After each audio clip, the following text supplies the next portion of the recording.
We see the story of Jesus going to the cross, and everything seems to kind of be hand in hand. And then there's this one character that seems to interrupt the narrative. His name's Barabbas.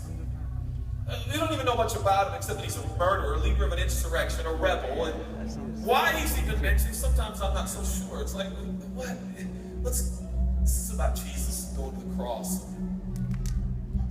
So in this moment, Pilate thinks, I hold the destinies of these two men in my hand. I know the Jews have a tradition that on a holy day, I will release one of the prisoners on death row.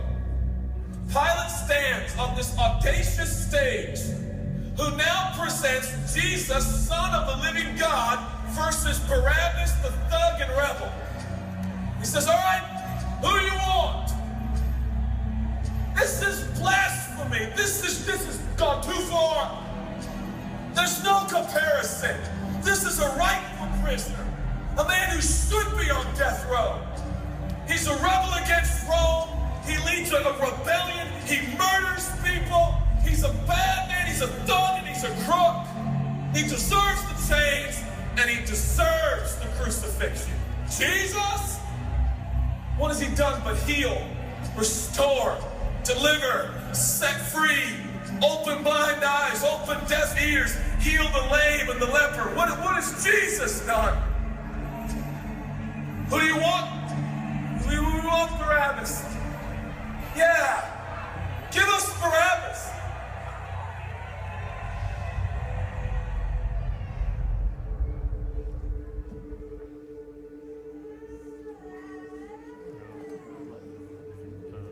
People say, give us Barabbas, and the Roman soldiers come up and they put the key in and they unlock Barabbas from his chains and shackles, and he walks down the platform, welcomed by all of his thug friends. Yeah, the people love me. Yeah, that's right, I don't even know who this Jesus guy is, but all I know is my people love me. There seems to be no conscience of Barabbas. There's no record of him turning Jesus and saying, I owe you everything now, for you have set me free. No, I don't see any of that in Barabbas. And God knew that. Jesus stood there, silent, for he knew the will of the Father. He said, it's fine, Father. Let him have Barabbas. For Jesus knew that the Father would have to treat Jesus like Barabbas so he could treat Barabbas like Jesus. Barabbas thought it was the people that set him free. No, no, no, no. It was the love of the Heavenly Father. When I look at this story, I realize who Barabbas really is. That's me. That's you. That's us. And I was reading this the other day, and I felt God speak to me. I love Barabbas. I love him. But God, he's bad, man. I love him. And I wanted him to go free. But didn't you know that he probably would have never acknowledged the free gift? Yeah, but I love Barabbas. For while we were still sinners, Christ died for us. God sent his son for Barabbas, even the one he knew would walk away from Jesus and his free gift and never come back. He loves him. And the nerve, the call, the audacity of believers to think, I got saved by grace, but now that I'm in this deep, dark place of bondage, I'm going to work hard to get myself out. What? That's the opposite of the gospel. Are you bound? Are you held under the power of this temptation, this sin, like it's controlling you? What are you going to do? I'm going to shake myself free. Stop it! No, you won't! You're no match for the powers of hell, and the urges of sin will not overcome it, and you will never overcome it. You'll just be another statistic. There's no answer within yourself. Your own merit, your own goodness, your own discipline, your own devotion will not save your marriage and will not save your kids.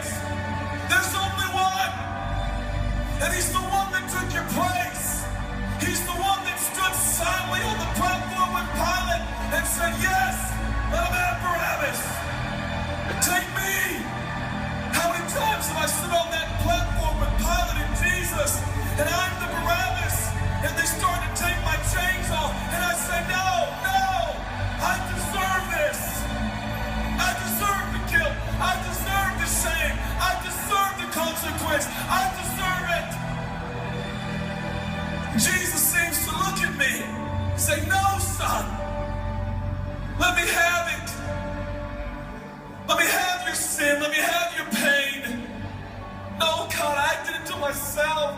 I deserve it. My marriage won't make it. This is what I deserve. I deserve divorce. I deserve poverty. I deserve sickness. I deserve it all. No!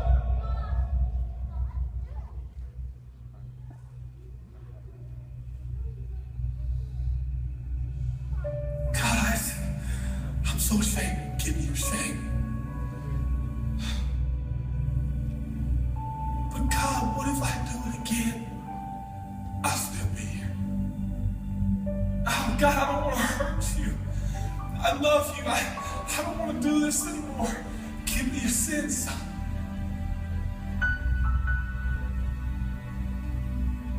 This is all we got. It's all I got. It's all you got. We can play games. We can play church games.